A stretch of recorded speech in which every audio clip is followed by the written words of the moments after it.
Il est difficile de parler des migrations sans parler de frontières, puisque l'une et l'autre existent de façon conjointe.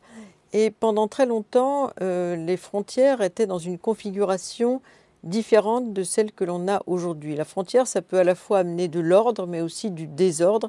Et notamment avec les migrations internationales, on a tendance à penser que les migrations introduisent un désordre dans l'ordre des États qui contrôlent leurs frontières et pour lesquels le contrôle de la frontière est un élément essentiel de la souveraineté nationale. Et donc, pendant très longtemps, les États, quand ils se constituaient, ont géré surtout la sortie de leur territoire. C'est-à-dire qu'en fait, le plus important, c'était de garder sa population, parce que la population était une richesse à la fois économique, nourrir les autres, notamment une population paysanne qui cultivait la terre. Ensuite, c'était une richesse fiscale, puisque si l'État voulait prélever l'impôt, il avait besoin de garder sa population sur son territoire. Et c'était une richesse militaire, puisque on pensait que plus on avait de soldats, plus on était puissant pour s'affronter sur la scène internationale.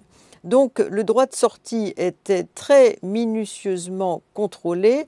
Très peu de gens avaient le droit de sortir. Déjà, les droits féodaux maintenaient le paysan à la terre dans sa relation avec le seigneur.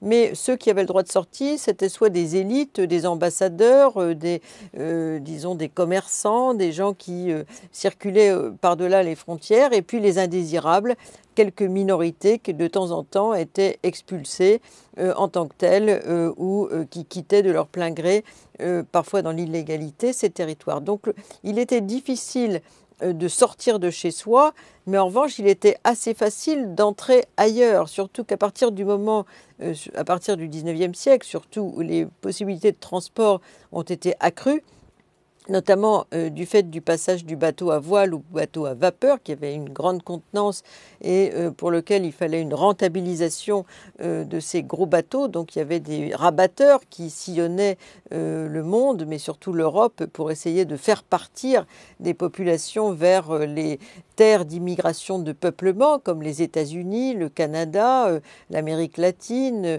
l'Australie. Eh bien, il était facile d'entrer ailleurs, même s'il y avait un contrôle sanitaire, un contrôle pour les qualifications, mais qui était quand même parfois limité. Et dans certaines terres, il était tellement difficile d'attirer les gens par-delà les frontières qu'on a peuplé avec des forçats, des condamnés de droit commun, des prostituées. L'histoire de l'Australie initiale s'est constituée ainsi pour ce qui est de son peuplement. Donc, difficile de sortir de chez soi, facile d'entrer ailleurs, alors qu'aujourd'hui, c'est l'inverse. On a une généralisation du droit de sortie des frontières et une grande difficulté d'entrer quelque part, surtout quand on vient du sud au nord. Comment est-ce que cette opération s'est-elle progressivement effectuée en s'inversant?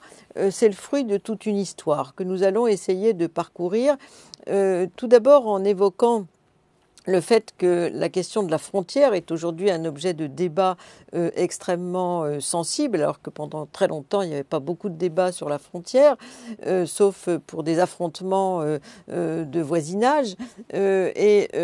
Pour illustrer un petit peu cette controverse, j'opposerai deux ouvrages, celui de Michel Fouché, qui parle de l'obsession des frontières et qui, décrivant l'Europe d'après la chute du mur de Berlin, dit « on n'a jamais eu autant de kilomètres de frontières qu'aujourd'hui ».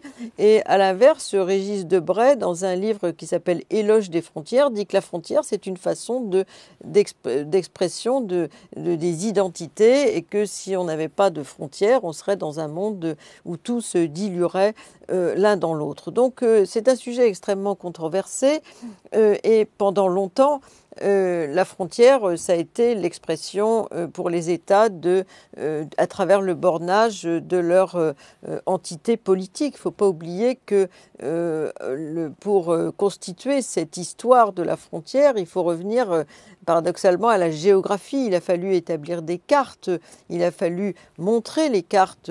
La Troisième République en France, à travers les cartes de Vidal de la Blache, montrait à des jeunes Français qui ignoraient parfois sur quel territoire ils vivaient et surtout avec qui ils vivaient, l'importance de ces frontières pour délimiter le territoire. C'est même les Allemands qui ont inventé à notre propos le terme de l'hexagone pour illustrer cette mise en scène, notamment par la France, de ces frontières à travers la cartographie et les cours de géographie.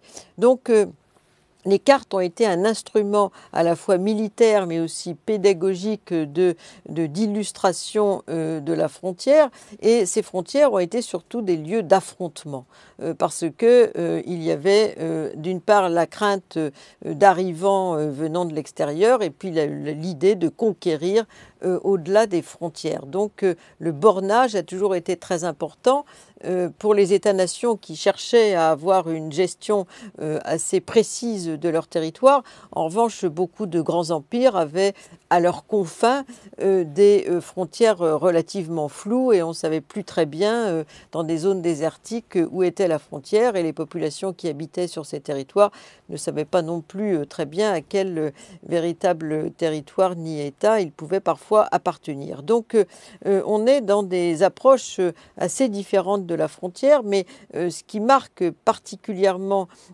cette idée de frontière, c'est que c'est un instrument d'ordre.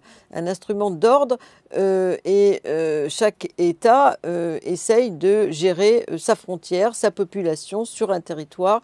C'est même un des attributs de l'État-nation, et principalement la migration vient introduire une sorte de transgression dans cette réalité, puisqu'il y a une partie de la population qui n'est pas sur le territoire de l'État, et notamment les réfugiés, donc des gens qui non seulement n'y sont plus, mais ne veulent plus ou ne peuvent plus y vivre.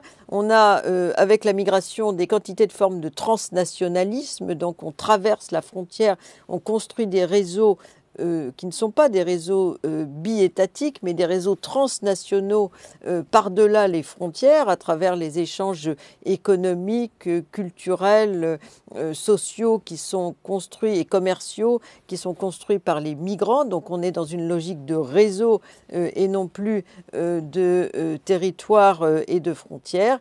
Et aujourd'hui, ce désordre, si j'ose dire, est un phénomène qui est en pleine expansion, puisqu'on est dans un monde plus fluide où tout circule et où donc les frontières sont largement bousculées, chahutées par ce phénomène migratoire.